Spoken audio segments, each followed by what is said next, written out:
Ternyata ini jadwal debt collector Kredivo datang menagih ke rumah kalian. Oke, mari kita bahas. Jadi beberapa waktu yang lalu ada teman yang nanya ke saya, "Bro, DC Kredivo biasanya datang kapan sih?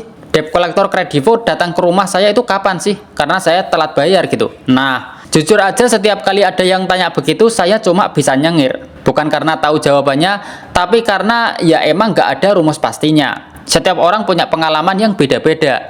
Ada yang telat 2 minggu masih adem ayem, tapi ada juga yang baru lewat 3 hari aja udah ditelepon hampir tiap jam gitu. Jadi kalau ada yang sok tahu kasih tanggal pasti, itu biasanya cuma menebak-nebak doang. Kalau mau gambaran yang kasar, begini biasanya alurnya. Di minggu pertama telat bayar, mereka mulai kirim pesan pengingat. Nada pesannya masih santai, masih sopan, ini sekedar ngingetin. Tagihan Anda sudah jatuh tempo gitu. Kurang lebih begitu narasinya. Nah, kalau kamu respon, biasanya pembahasannya cuma soal kapan bisa membayar. Tapi kalau kamu mulai cuek, masuk minggu kedua, biasanya tekanannya itu mulai bertambah. Nada udah lebih tegas, telepon lebih sering masuk, dan mereka mulai nanya, kapan ada itikat baik untuk menyelesaikan Pak gitu. Masuk di minggu ketiga dan seterusnya, barulah sering muncul kalimat-kalimat yang bikin jantung deg-degan. Kurang lebih kalimatnya kayak gini, jika tidak ada respon akan dilakukan kunjungan lapangan gitu. Nah, padahal kadang itu cuma trik buat bikin debitur panik biar bisa cepat membayar. Faktanya,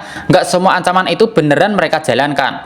Banyak yang cuma tekstual gitu. Serem di kata-kata, tapi belum tentu terjadi di lapangan. Terus datang beneran nggak sih DC Kredivo itu? Nah, ini juga tergantung lokasi tempat tinggal kamu. Orang-orang di wilayah Jabodetabek atau kota besar biasanya paling berpotensi dikunjungi. Soalnya kantor kolektor itu sangat banyak. Jaraknya dekat, biaya operasional juga lebih murah. Tapi kalau kamu tinggalnya di daerah yang jauh dari kota, peluang didatangi itu kecil banget. Secara logika aja, ngapain mereka buang ongkos besar buat nagih tagihan yang nilainya mungkin nggak sebanding sama biaya perjalanan gitu. Nah, satu hal yang sering banget bikin situasi makin runyam itu justru respon kita sendiri. Banyak orang yang begitu ditagih itu malah ngilang, malah nomornya diganti, chat DC-nya diblokir, atau pura-pura nggak tahu.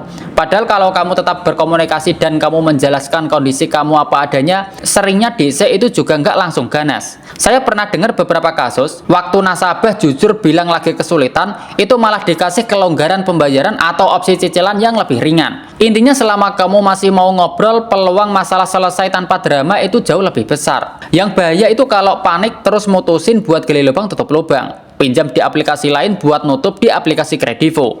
Percaya deh, itu jalan tercepat menuju kekacauan finansial. Bukannya stres, tapi malah makin ribet. Jadi menurut saya daripada mikirin DC-nya kapan datangnya, mending fokus ke gimana cara kamu membereskan masalahnya dengan kepala dingin. Simpan semua bukti pembayaran, catat total utang, dan kalau bisa negosiasi. Dan kalaupun suatu hari mereka beneran nongol di depan rumah, ingat satu hal, kalau mereka itu bukan aparat negara. Mereka cuma menyampaikan tagihan saja gitu. Jadi hadapi saja dengan seperlunya. Karena kadang justru sikap tenang itu yang bikin semuanya cepat selesai tanpa drama.